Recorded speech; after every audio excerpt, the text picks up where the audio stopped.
We're on the Country versus Metal podcast with Josh Smith. How you doing tonight?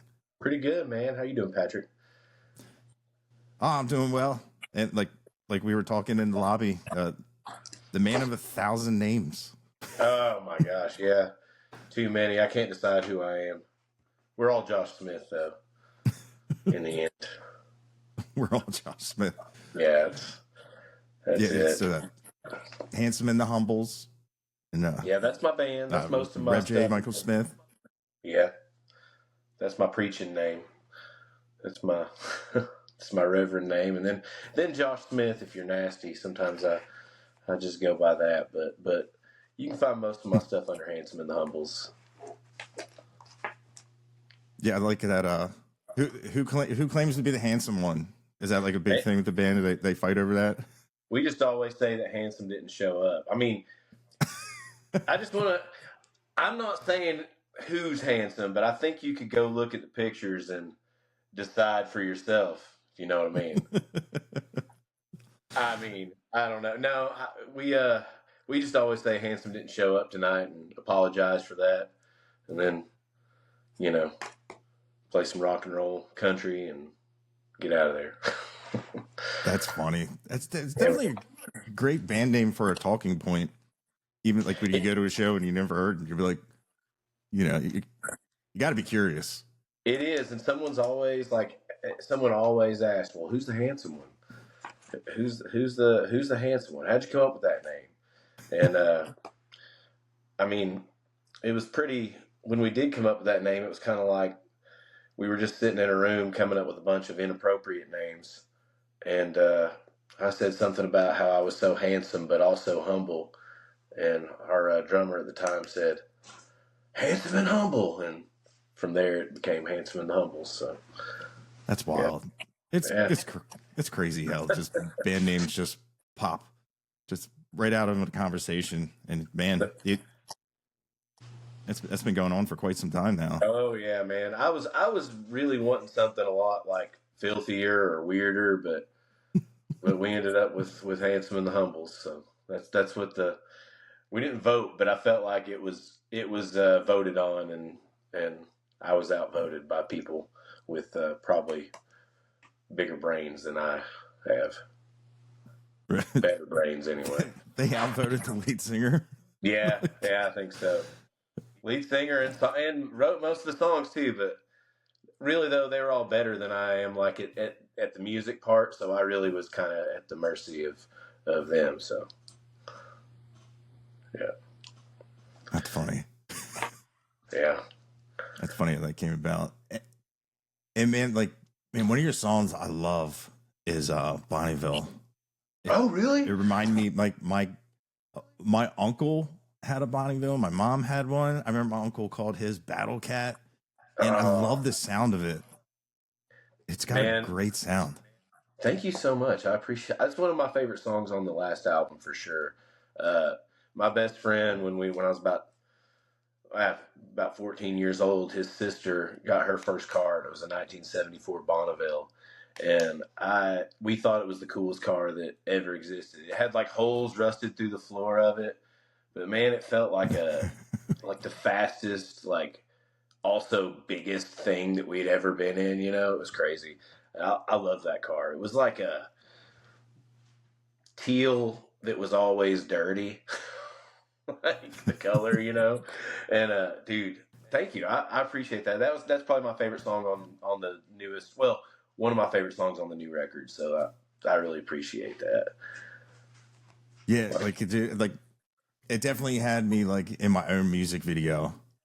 Oh, sweet. Because I haven't thought about those cars in so long. Like, and it just made me like question like, do people even name their cars anymore? Because I know that was a big thing back in the day. Man, so much is lost. I agree. I wonder if she named that Bonneville. Have you ever named a car? Oh yeah. I have. Pretty much all mine have names. That's awesome. Mine have always been so boring, my cars, that if I named them, they'd probably just leave me. So that's really what happens. My cars just die. So I haven't named them, but maybe that's why they all die. Maybe they're protesting like you don't They're love me. yearning for affection. Yeah, you don't love me enough. You just go from here to there and whatever. That's funny. And yeah, I wanted to ask. I probably 1018. What made you rate that Oh, song? sweet. So my band Handsome and the Humbles, our first when we released our first EP, it wasn't even a full album. We played at this place. I'm originally from Knoxville, Tennessee, so I lived in Knoxville, Tennessee at the time. But we played in this venue. It was the Southern Railway Station in Knoxville, Tennessee, and it's also there's a winery there, so we got to play like at this winery, and we did our EP release there. And as we were like getting ready for the show, the guy that was promoting it, a guy named Clay, was drinking a whole bunch of the wine and was telling us stories about the venue, and he's like, "Man, this place is haunted. It's haunted." And I'm like, "Really?" And he started telling us this story about how in 1904 there was a train collision and derailment in Newmarket, Tennessee. It's like the Newmarket train disaster, and at the time it was like the deadliest train accident that had ever happened in the United States. And but when it happened, Newmarket is about 40 miles up the road from Knoxville, and when they brought in these rescue trains to rescue folks, they were bringing them into that railroad to the Southern Railway Station in Knoxville, Tennessee, and apparently people died there, and so. But like him telling me that story kind of got me really interested in that, so I kind of looked it up and read about it, and wanted to come up with a story. Like I was waiting on my people to get there, and they got there, but it wasn't in the way that I was expecting. So yeah, it's just a story about somebody waiting for their loved ones to arrive on a train, and then they instead, like, these rescue trains are coming in from some kind of accident. So yeah, but it's based on real events. So Mm-hmm. yeah, man. Yeah, I was listening to it, and I know this story because I work for the railroad, and Oh wow, that's cool. so like they use stuff like that, like training purposes, and we've had derailments too, and we've had accidents, and yeah, I just remember they said like you could hear the collision like miles and miles and miles away I can't of even just how imagine loud it was. how scary and loud something like that is. Like, probably doesn't even sound real, when something like that happens. Like, doesn't sound like anything that you would ever hear. Yeah, But yeah, yeah, yeah, it's interesting to read about. I our song is not the first about it. Some like blues people have written songs about it, and um, but I am proud of that song. I think it came out pretty good. We have a really good fiddle player that played on it that kind of carried it, and but but yeah, man, that story just kind of stuck with me, and from the time I heard it about it, I wanted to write about it. So yeah, and I'm kind of drawn to dark stuff anyway, so that was certainly dark. yeah. Oh yeah, definitely. There's a lot of dark history with the railroad. Like Oh, I would imagine so. I would imagine so. the So building I what used do you to do? what do I do? I used to be a Yes. lineman, but now I just work on the other end. I'm like Okay. the control operator. I just Oh, push that's cool. buttons because being 140 feet or 20 feet in the air on a pole, I'm just like, nah. I, what am I Yeah. doing? I'm like, nah, I prefer the ground now, and it's like I'm better with a computer than with tools, so I'm right where I should be. Oh, I get that. Man, I'd be terrified doing something like that. Doing Yeah, something like yeah, that. but yeah, like the one place I used to work at, I just remember people would be like, "Why is this place called the morgue?" I'm like, "Because it was a morgue."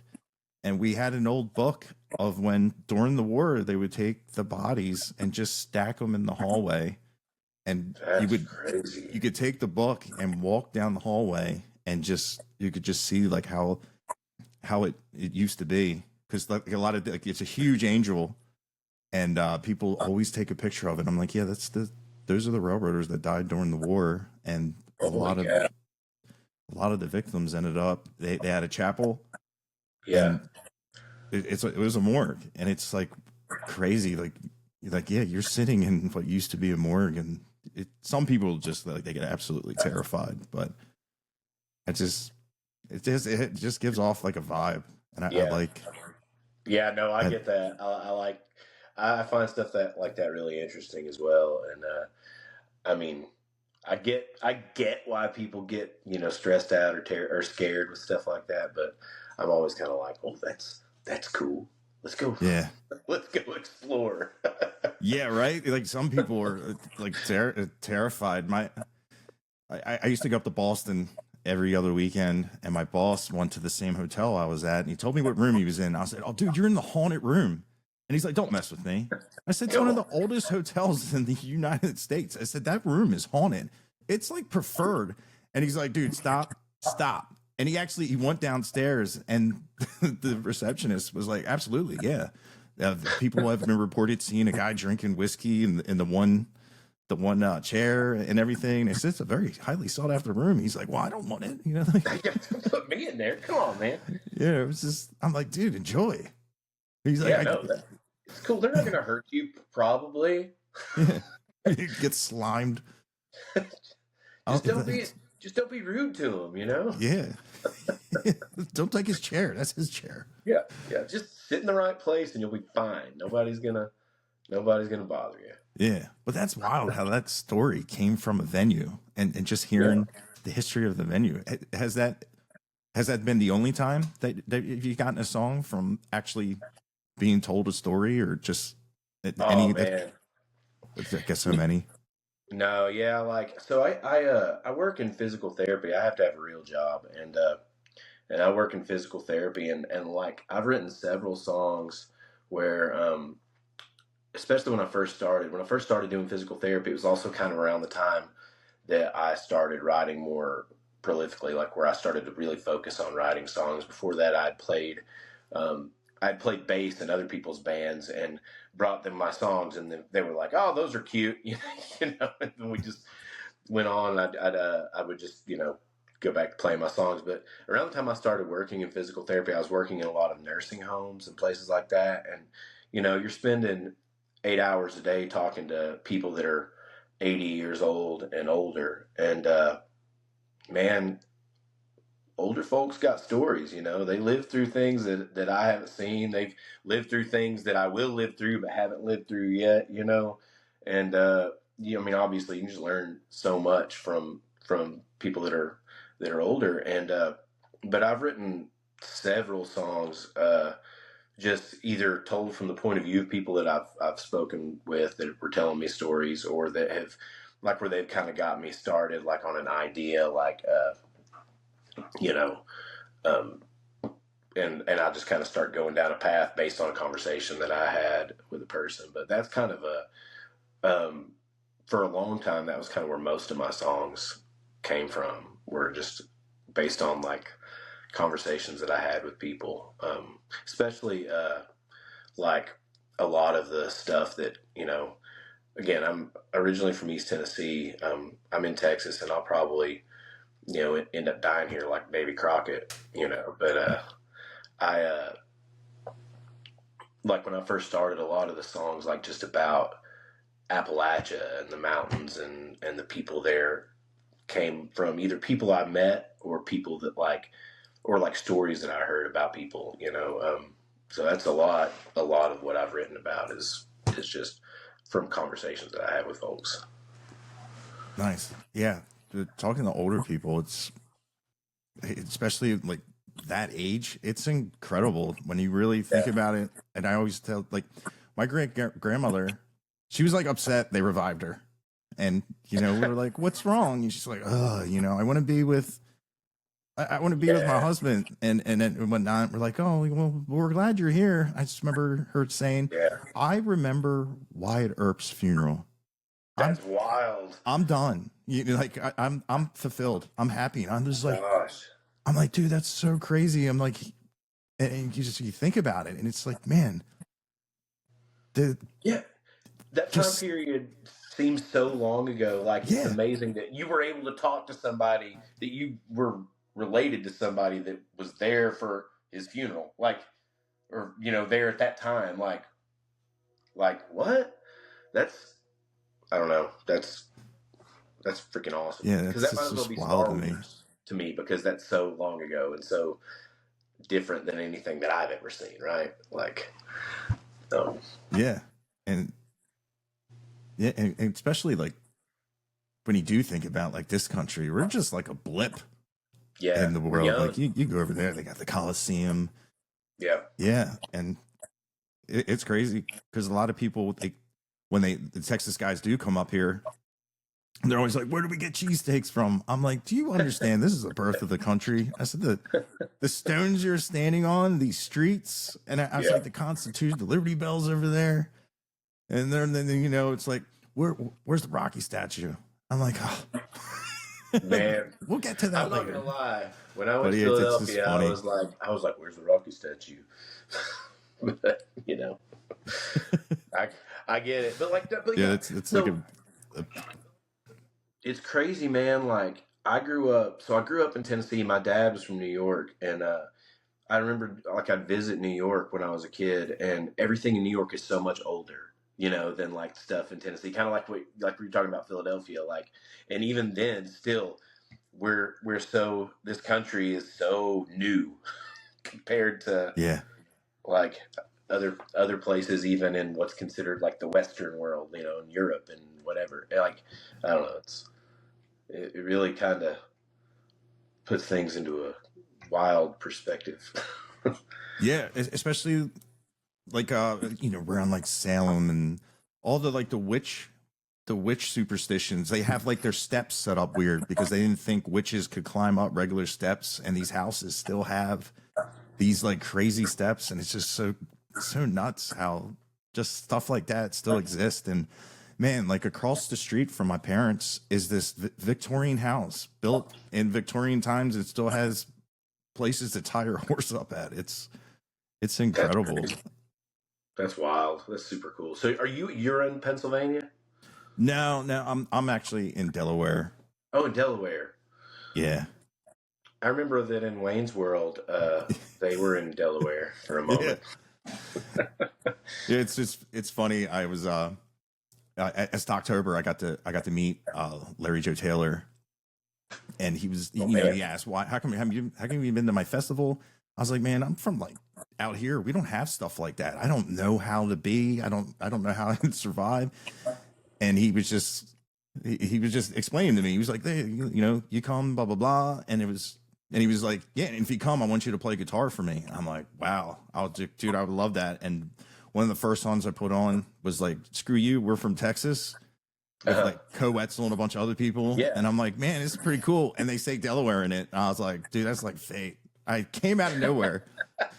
I was like, wow, of all the states, I said It's that's meant to hilarious be. because a lot of people like I'll either get when they ask, they're like, "Where are you from?" I go Delaware, and they're like, "Man, Colorado's so far away from here." I'm like, "No, that's Denver, or it's the Wayne's World." God. And I've driven through Delaware, but but that's embarrassing. That's all I've done. That's all I've done in Delaware is drive through it. But yeah, it's a lot of people. That's their yeah, experience. yeah. It it's very like it also it blows people's mind that like from the Texas artists when I can be in 3 states in 15 minutes, like just Oh, everything's so they're tight. very very Everything's so close. close there. Yeah, it really is. Yeah, I used to drive from Knoxville, Tennessee to New York where my dad lived. And when you hit when you leave Virginia and you go into West Virginia and Maryland, you spend half an hour in those two states combined before you hit Pennsylvania, and it's like I think you're in Maryland for like 7 minutes. Like it's yeah, crazy that But yeah, like, and that's the thing, like in Texas, man, like I can play 5 hours away and I'm still in Texas. When I lived in Tennessee, I could play 5 hours away and be 3 states away, like it was nuts, Yeah. And that's one of that's why these guys like come out here and just tour Texas because it's so big and so like you can cover, half the state and still not go that, still have a ton of state left. It It's crazy. it is incredible of how big it is, because Yeah. obviously on a map it looks huge, Right. and and you're like, well, you look at a globe and you're like, oh, some of these places they're really not that big, but now Texas is that big. It Um, really is, man. When I first moved here, I wanted to put a band together, and I've got a band to play with here, but I wanted to put like a band together with some people I knew, and I spoke with a guy that I met when I was touring here back in 2018, and like I lived about an hour north of Dallas when I first moved here, and I remember being like, "Yeah, I'd like to get together and start working on some stuff." But I'm about 45 minutes from where you are, 45 minutes to an hour. And he's like, man, everything's 45 minutes, like in Texas. It's like, everything's 45 minutes away. It's no big deal. Don't worry about it. right. And people will tell me, a bunch of Texas artists, they'll be like, oh, we're going to be here. I'm like, man, that's an 8-hour drive. And they'll just seriously just be like, so? Yeah. Yeah, Like you're welcome. big deal. I'm like right by you. I'm like, dude, You're to me, welcome. that is so far away. Yeah. Yeah. I've got friends that'll I'm like, tour through 4 hours. here. That's Yeah. They'll be like, I'll be in Austin. I'm like, yeah, it's 4 hours away, man. Like, cool. Sorry. Yeah, man. No, and it's weird. like when you drive by. Yeah, it's weird when you have to go far for everything, because again, like in the East Coast where you are, like you can like everything's close relatively, um, Mm-hmm. so it's crazy. Yeah, so especially with the railroad, less than 2 hours, I can be New York, Baltimore, Yeah, and spend another couple. I can be in Boston, that's less than nice. 6. That's nice. So you play music as well? Mm-hmm. Yeah, I play guitar.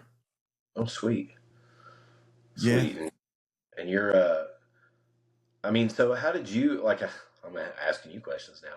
How did you like when the country versus metal thing? Steve kind of told me how it started a little bit, um, where like you were kind of making fun of country music, which I can totally relate to because Yeah.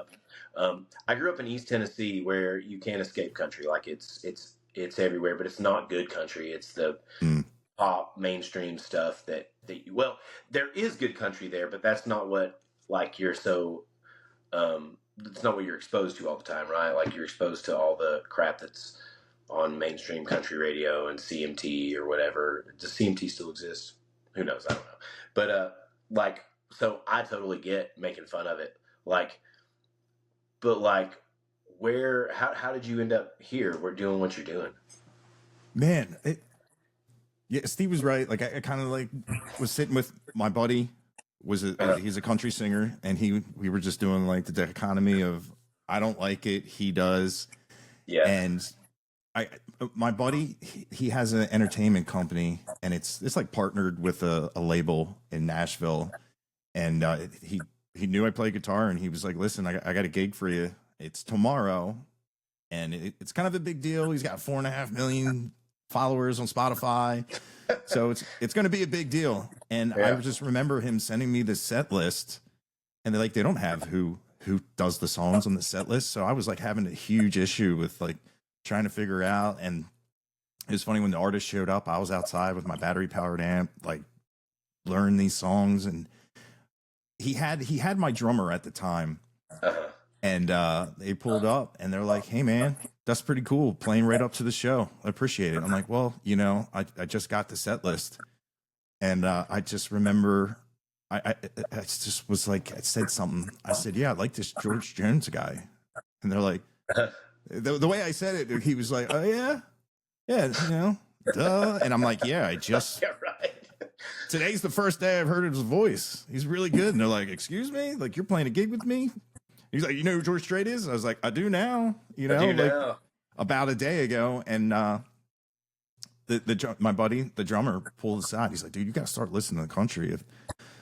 If he likes you, you can be in his band, And I was just like, okay.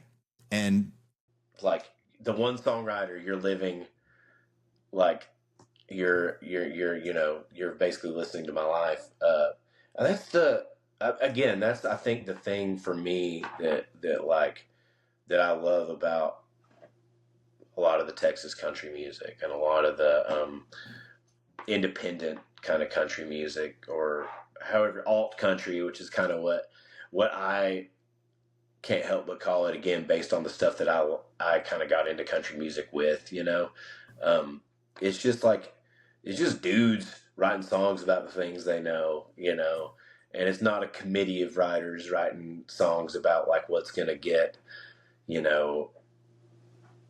hit, what's going to be a hit for sure, or what's going to create good content, or what's going to whatever. It's all about like, I'm just telling you a story that's important to me that I want to tell, and yeah, I don't know. I think it's kind of cool. yeah, definitely. And like I was reading, I don't know how many of your albums are recorded the way the one was, where it was all like one take, no overdubs. Oh, that's the only one that's that way. But that's the Reverend J. McHale Smith and the Brimstone Miracle. And you can hear it on one of them because I'm a little flat on singing one of the choruses, and I can't remember the name of the song, but I can hear it. Certain Expectations. But I think I really love, that's how it was the Brimstone Miracle. We just miraculously came in with one rehearsal and cut this record, and just one. Yeah, we rehearsed one time, and wow. And then we went in there and cut the record. But it in the studios was Brimstone Studios, so that's why it was the Brimstone Miracle. But the first few Handsome and the Humbles albums we recorded at that studio, and a lot of it is first take. But I went back in and redid the vocals on all of them, just because it was like noise and stuff doing it from all being in a room together playing. Like we're not recording at these huge magical studios where everybody can be in a separate booth, and we're just doing it with our buddies, and but also that's part of the thing I love about being able to do this is making music with your friends. I think that's the thing for me. Like that's why I always try to play with band, is because I love it. It's like I've got my perspective. I got the songs that I've written, but when you get out there with someone else, they tell the story different with their instruments or whatever, than maybe I was even. Does that make sense? Like you get out there and you do it with a band, and it becomes something completely new, from what you wrote. Absolutely. You talking about Especially, Bonneville? Oh, go ahead. I'm sorry. No, that's fine.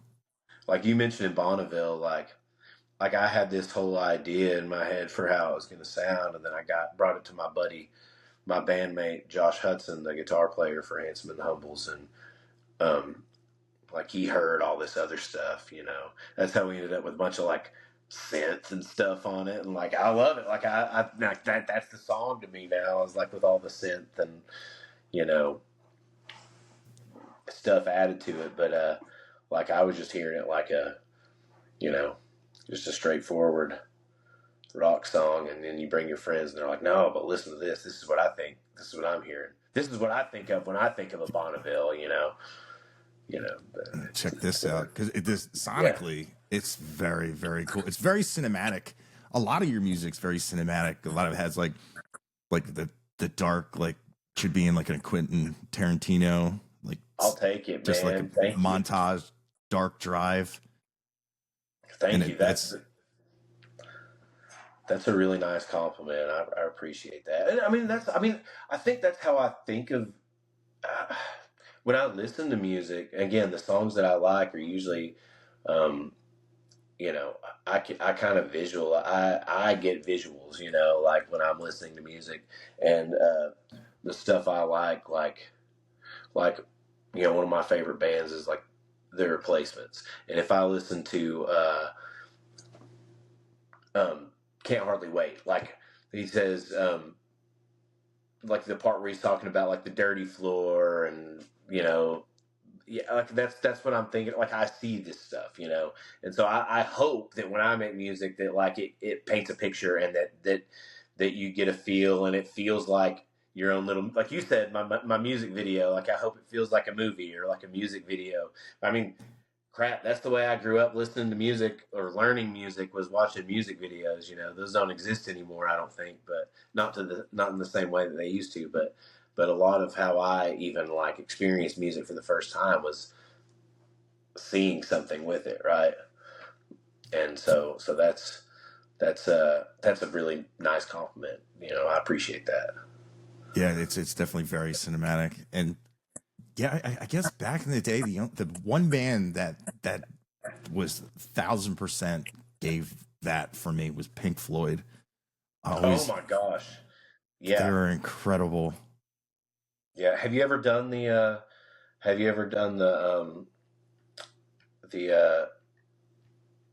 watching Dark Side of the Moon? Was it with Wizard of Oz? Oh, and it's like after the third roar. What? No, I don't think I've ever done it. I have friends that have done it. What? Yeah, they're lying. They didn't do it. Come on. I'm pretty sure David Gilmour was just like, no. I haven't done that either, but I always ask people, like when we start talking about Pink Floyd, like, have you done this? Have you done this? Tell me about it. Tell me more about this, because I don't know that I want to do it, but I want to know about it. I want to know about other people doing it. I love Pink Floyd. That was one of my dad's favorite bands, and it always makes me, listening to Pink Floyd always makes me think of my dad, and I wish I could do some David Gilmour guitar playing and those big old bends that last forever and still never get off the note. It's freaking awesome. He's so good. Anyway, sorry. Yeah, he was so, he's just so tasteful. Everything has a place. Every note. It is. It's like envious, because growing up, I just wanted to be fast. I was like, right. I wanted to be faster than Eddie Van Halen. That was it. Right. It didn't have to be musical. It just had to be like 1,000%. And then you get older, and then you pretty much what for me was, I saw Stevie Ray Vaughan play. I had heard his music, but hearing it and seeing him visually is two different things. Because I listened to it and be like, this guy's a great guitar player. Yeah. And then you see him and you're like, just the way how he played and how connected to his, it blew my mind, because I had seen people play and like get into it, but it kind of seemed like theatrics. That dude like could feel the music, kind of like Jimi Hendrix. And a lot of the metal guys, like, they can't close their eyes because they have to be very precise and whatnot. And some of them they're like into it and they're feeling it. But man, we're seeing like those blues guys, and you're like, man, that's what I wanted. After that, I was like, how do you find your soul? Like, I love playing. Like, it'd be like snow day, and I'd be like, oh, I get to play guitar all day. Like, the enthusiasm was there. But getting older was very like focused on like vibrato and like really feeling, like trying to like connect with the voice in my head of like, and do that on the guitar, and just trying to think ahead. And man, it's just so humbling just to, man, when you think you're good and you can go back and you just put his, and you're like, no. Like, no, I get that. I get that 100%. One day you may, and it's just, yeah, like seeing guys like that. I always liked the blues, but Mhm. man, when you just see somebody, it don't even have to be someone famous.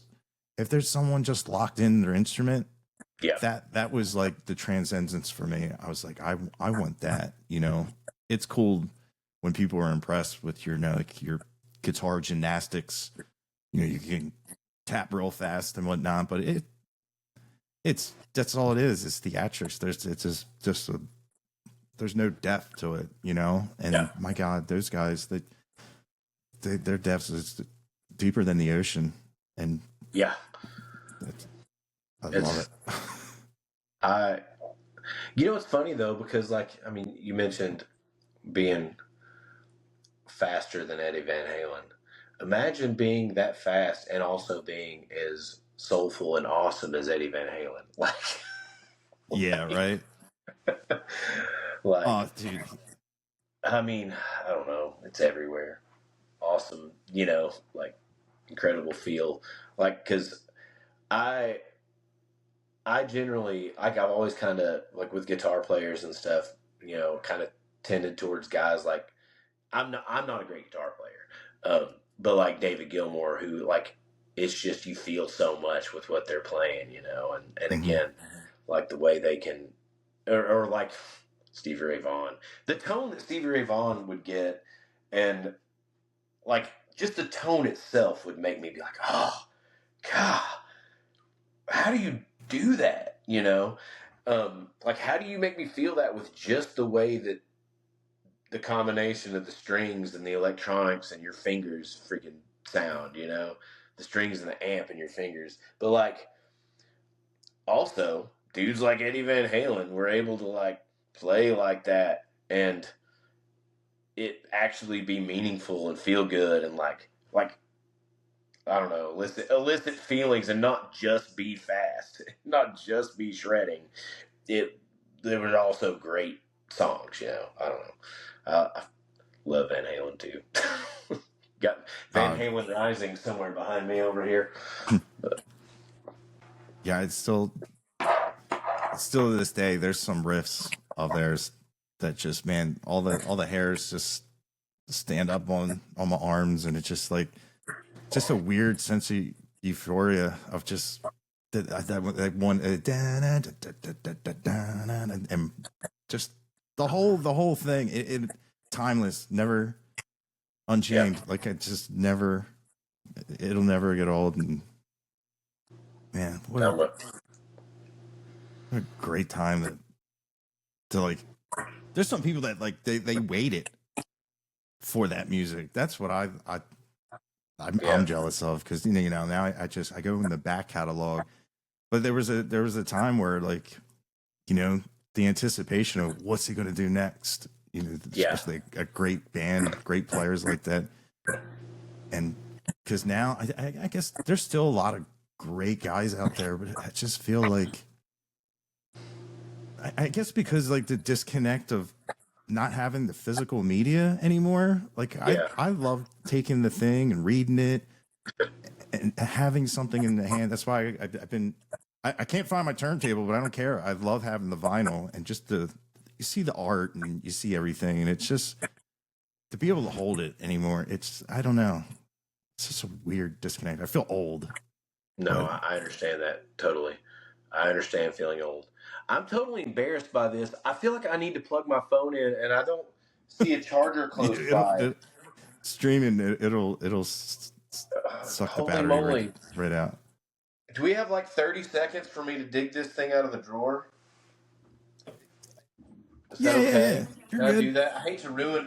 I feel like I'm ruining our party by No, you're good, man. I should have man, like a checklist. man. It's like Yeah, because hold normally on. normally it just dies, Yeah, and that's what's and I, gonna I wait. happen if I don't fix it. I'm so sorry. I'm so embarrassed. Da, da, Oh, da, you're da. all right, man. It's fun. It is fun. I'm having too good of a time for this Yeah, nonsense. we don't take too serious. We still got to talk about your live album. Oh yeah, yeah. We got to do that. Which which I just finished mastering it. Yeah, that's what Steve was saying. You did that on your own. Yeah, we so the live part of it, oh my God, my phone's gonna die.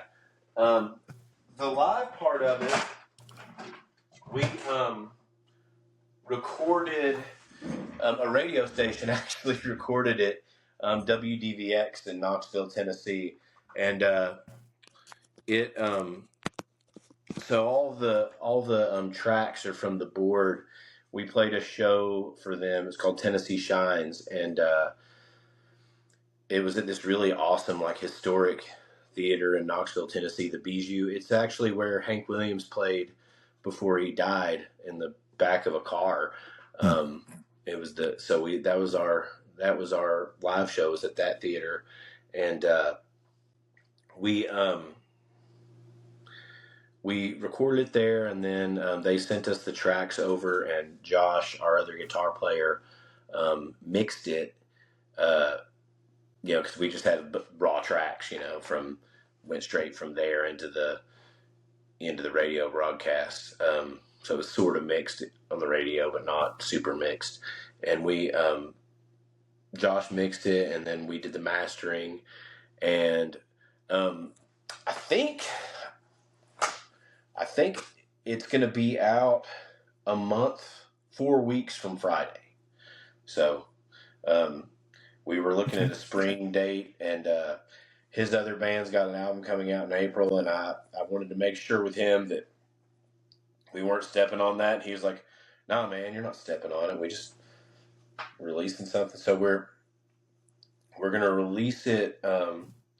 I'm super excited about it. Like, that was a bucket list place to play, and I got to play it with one of the guitar players in my band, Handsome and the Humbles. I was in kindergarten with that guy. Like, I've known him literally almost 40 years, and like, to do that with my friends, to play at a bucket list place and make a live album in front of a packed theater,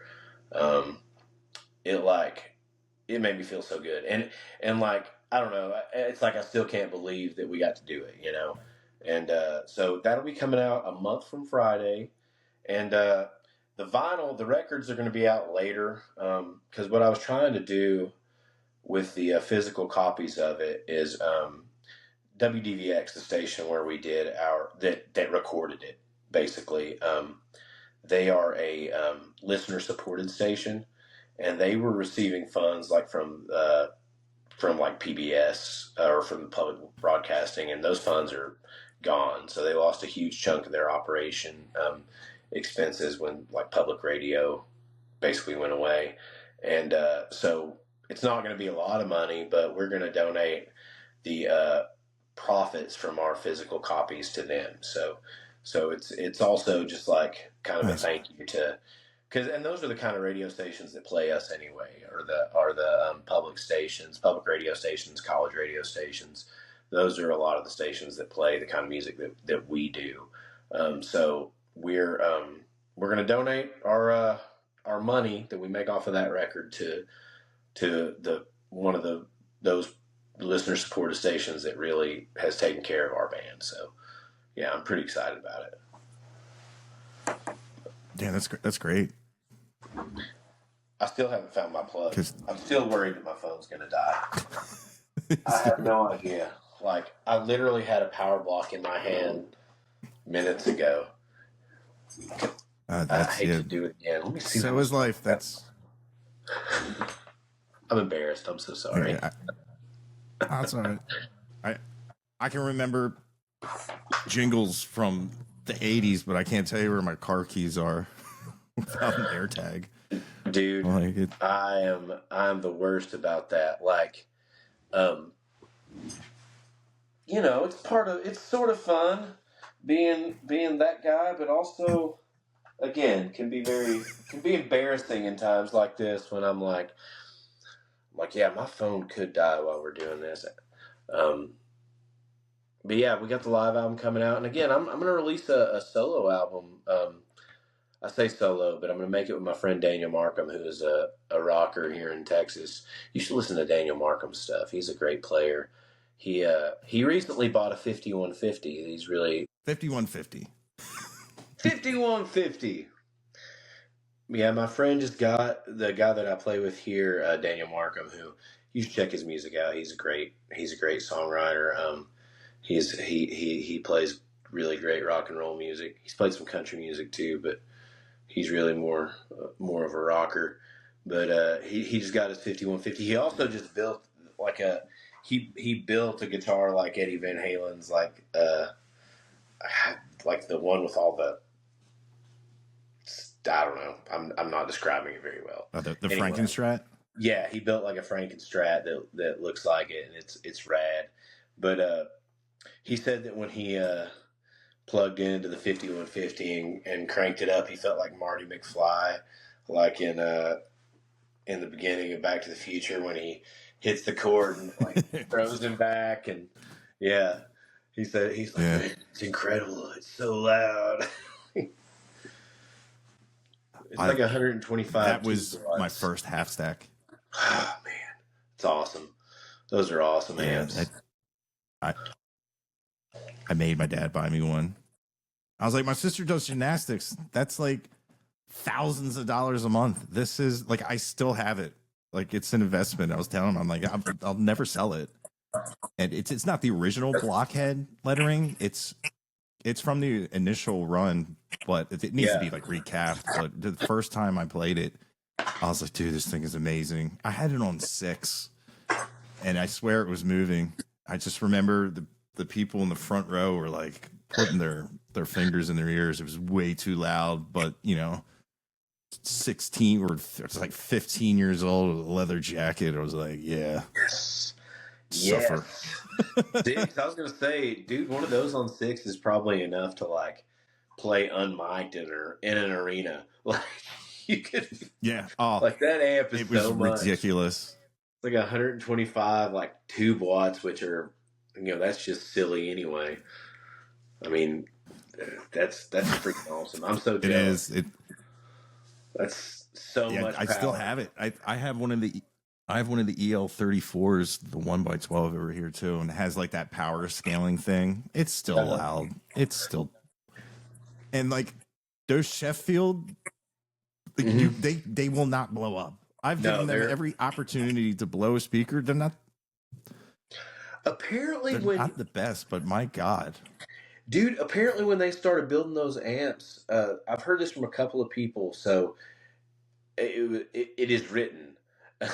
But apparently Eddie Van Halen cranked it and set a bass on top of it, like plugged into it, and let it run for a month, and it didn't, and it was still good. Like, so yeah, those speakers can definitely handle a lot. It's freaking cool. And again, it's kind of the stories that you hear, like with rock and country and like this. That's what I love. One of the things I love about it is you hear stuff like this, and it's like, did that really happen? And then I heard it from like 2 dudes, so I mean, it must be true. I heard that too.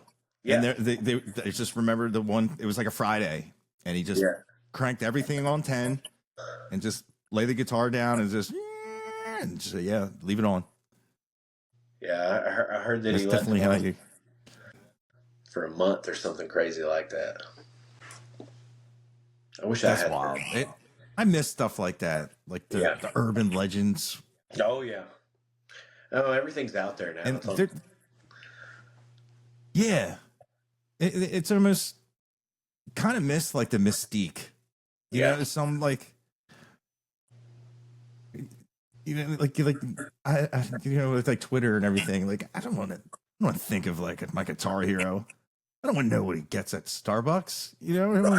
I want some kind of mystique about him, or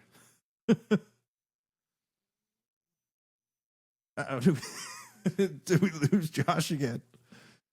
Oh man, I was plugged in that time. That's what's so crazy. Yeah.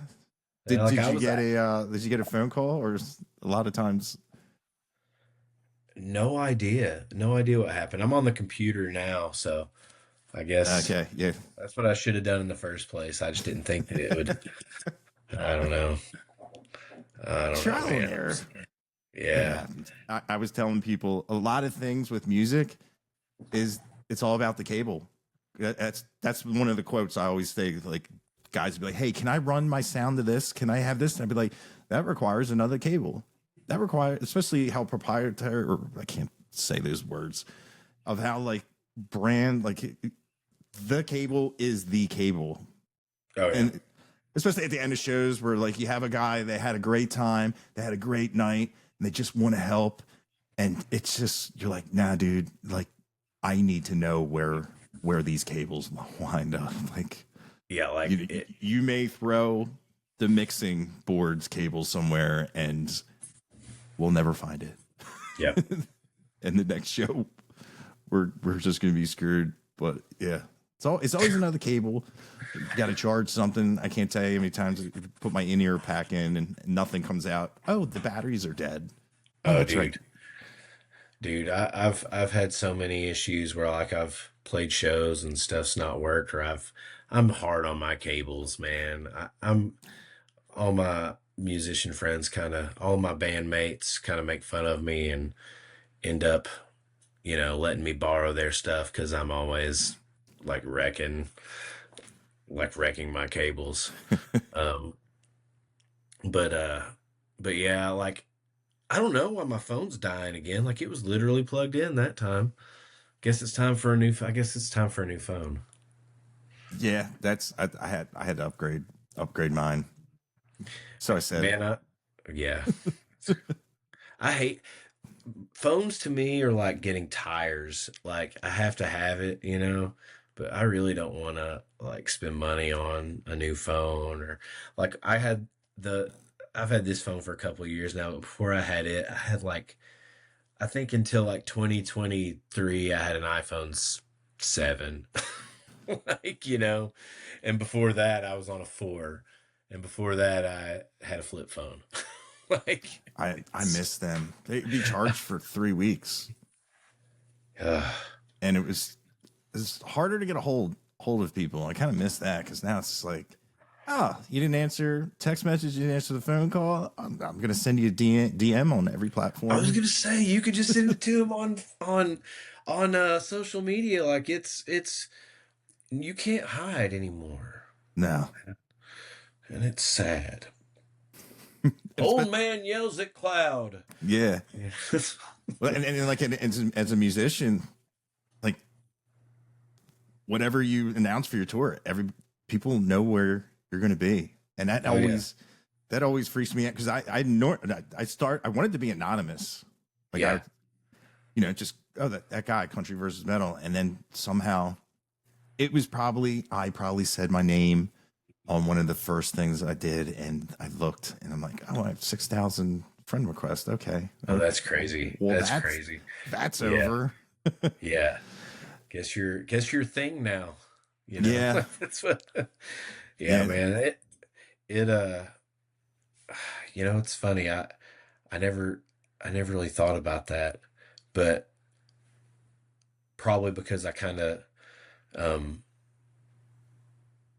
I don't know, like I guess my name's attached to all the music stuff. So like I guess I never really had much of a, not a choice, but like I guess it just never, it's like, oh yeah, this is the thing I do. So, good news is nobody really listens to it. So, so I'm not getting any of those weird requests. Although if you're listening today, feel free to reach out to me and, be my friend. Will your first weird fan? Yeah. Oh, I still have those. Weirdly enough, like I don't know. You would think it makes me think that like if I had like 1 million Spotify listeners, that I'd probably have 100,000 weird fans. Right. Because I feel like with the amount of people that I have listening, I still have a fair amount of people that are, and I love you all. Like if you're listening today, I truly love you.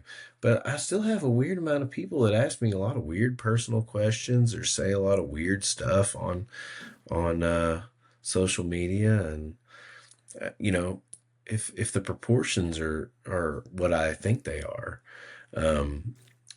if I had a million, maybe I should run some kind of like statistical regression. But if I had like a million Spotify listeners, I think I'd have like 100,000 really weird fans. So I don't know, just something to. And if you guys, if again, if you're listening today and you want to be one of those weird fans, I would love it. I may not respond. Not respond. Like if you say something weird to me, I may not respond, but I will absolutely appreciate that you see me. Yeah. You know, I got the Handsome and the Humbles t-shirt, but how does one go about getting a vial of Josh's blood? right? Well, everything's for sale, so glad you asked. I'll Oh, sell you anything. It's $8. it's $8. Yeah, it's like a haircut at the barber shop in That's Clinton, funny. Tennessee in 1994. $8. $8. Yeah. The vial. Yeah. So- Yeah. I do Um, have some if anyone seriously, if anyone's interested, I have some vinyl. I want to get your you said vial and I heard vinyl the first time you said it, then you said blood, and I was like, oh, that's not what he's talking about. But I need to get your information. I'll send you a record, one of our new our last record with Bonneville on it, actually. So Mm. yeah. So I'd like to send you one of those. But also, if you're listening and you want a record, just be one of my weird fans and reach out to me, and I'll send you one. I've got dozens of them. There you go. Yeah, that's. Yeah, man. I need to get my vinyl set up back. I swear I had a turntable. I've been looking for it. I found old Sega Genesis, Ataris, Yes. and I'm just like, yeah, that's cool. I'm like, where is it? It's I just been needing. It just sucks because the ones that I was gonna buy, they're like 3 times in price now, and I'm just, Dude. Yeah. I can't. I refuse to pay just because they just decided let's just make it all expensive. Just I'm because they can. Yeah. No, I get that 100%. It's crazy. yeah, it's looking It's for- crazy. As soon as there's not 10 inches of snow outside, I'm gonna it's Yeah, hits you the guys have garage. like, did y'all get blizzarded this week? Last night I was out snow blowing for like an hour and a half, 2 hours, and I woke up today and it was like, you did what? It didn't look like anything. And Yeah, like it didn't even happen. yeah, That's crazy. and it's like it's great snowball snow, and you can make snowman pretty easy, but like my snowblower does not take kindly to that kind of snow. It's just getting everything yeah. clogged up, so I had to go out there and just push. And my snow shovel, the handle, like Yeah. snapped off. So like, if the load wasn't, Golly. I'm like, dude, this sucks. Come on. And they're gone. They're out of season. And Yeah. if you're still looking for a snow shovel in February in the Northeast, you're You're in trouble. you're just you Jeez. should move to Florida because you weren't prepared. And No. I've only shoveled snow once in my life. it's- And I was in New York. I was at my dad's in New York, and I had a show in Manhattan, and he pays somebody to shovel his snow, and someone had already shoveled it, but then the plows come by and then they just push it Mm. back. They just push it back into your driveway. So I had to shovel us out of the driveway for us to go to my gig. But that's the only time I've ever shoveled snow. Because in Tennessee, if it snows, for the most part, I mean, you get occasionally where it would like, stick for a few days, but most of the time, like it'll snow overnight and then by noon it's gone, or by 1 o'clock you can get out, and here in Texas, they don't put ice on or ice. They don't put ice on the road. They don't put salt on the roads. They put like sand down. And if we do get ice and it stays cold for a few days, like you're like really stuck. Like they don't do anything with the roads here, and it's crazy.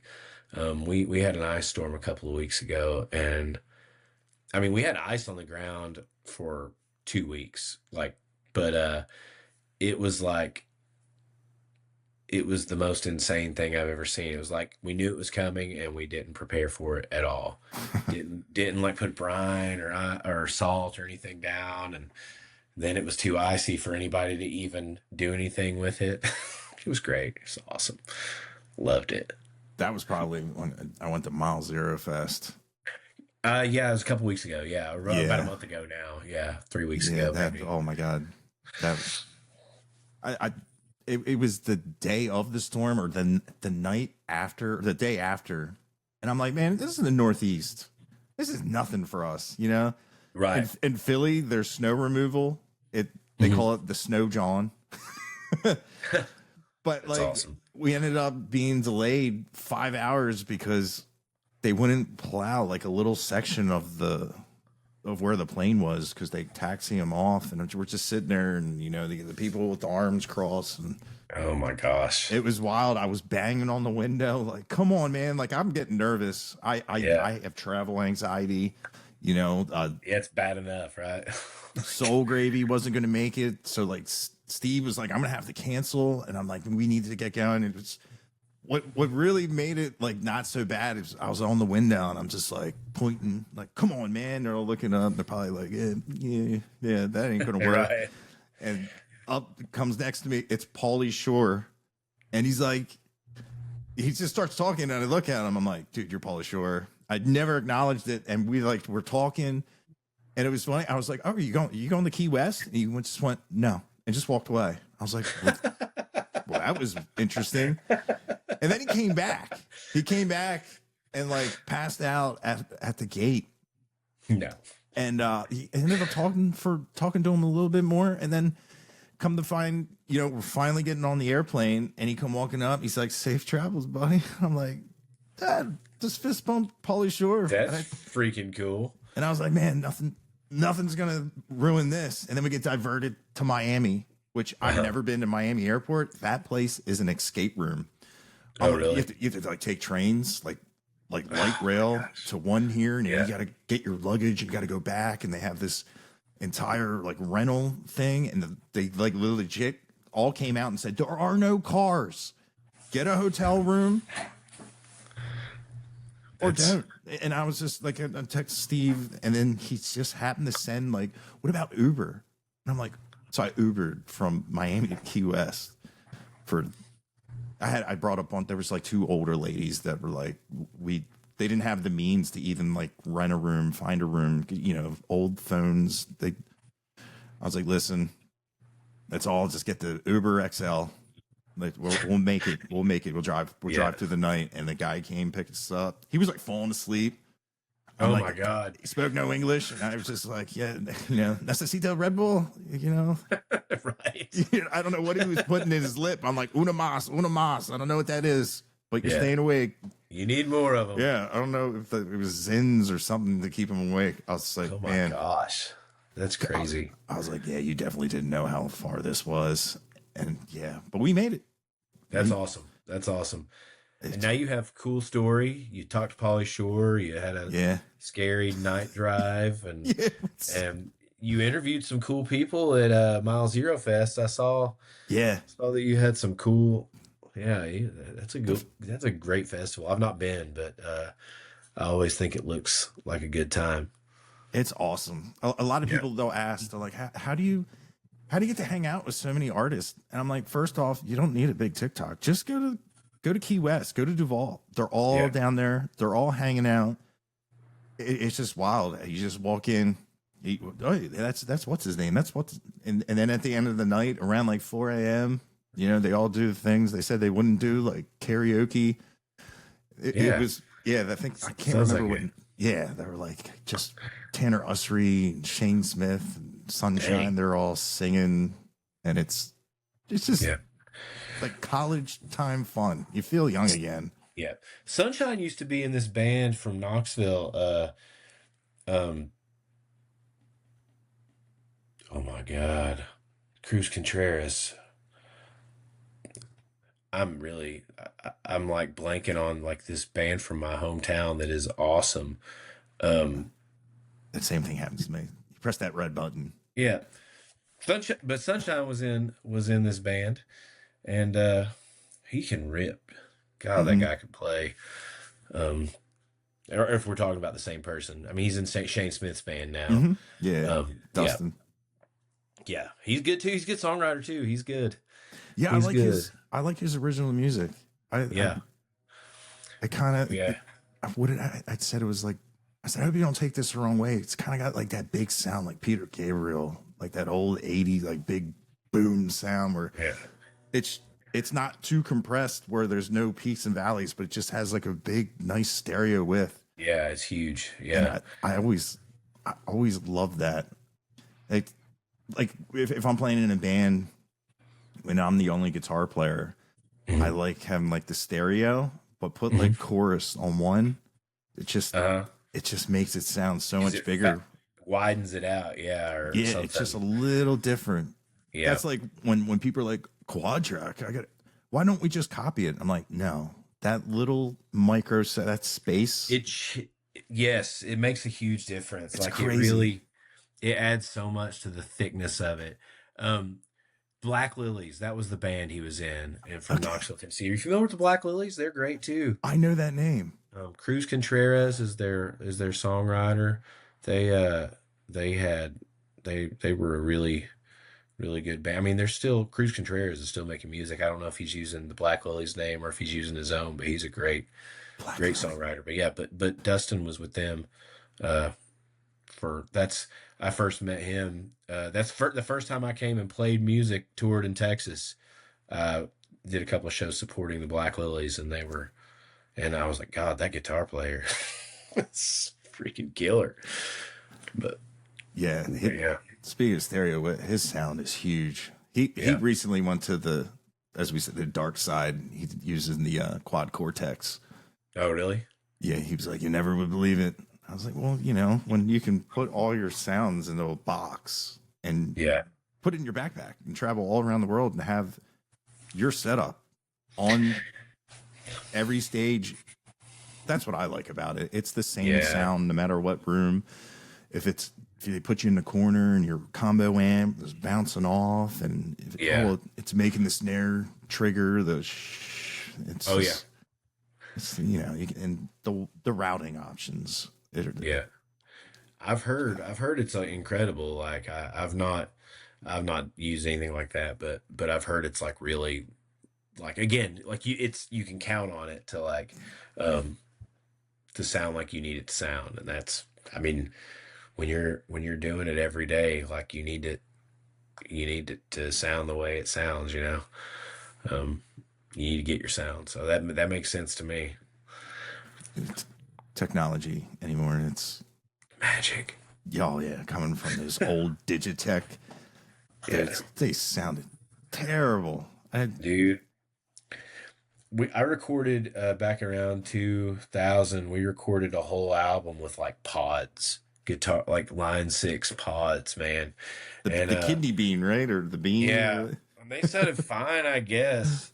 But man, it's so much better now. Like everything sounds so much better and sounds so much more real now. Like all the emulation stuff sounds so much better than it used to. Um, yeah, man, I'm probably gonna have to emulate some dinner here in a few minutes. I hear it. I hate to say that since like I've been off. I've left you a couple of times, you know. But It's all good. gosh, this is fun, man. I appreciate you. I appreciate that you've had me on here.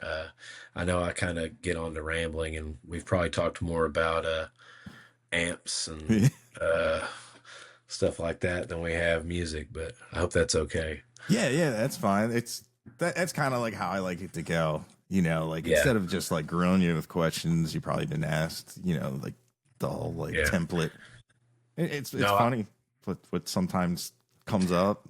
yeah. I just like talking to people, man. I like talking to you, and I really enjoy what you do. And this has been fun, man. This has been really cool. I appreciate it. Yeah, Um, I appreciate you taking your time as well, and I had a great time talking to you. It was a lot of Sweet, fun. good.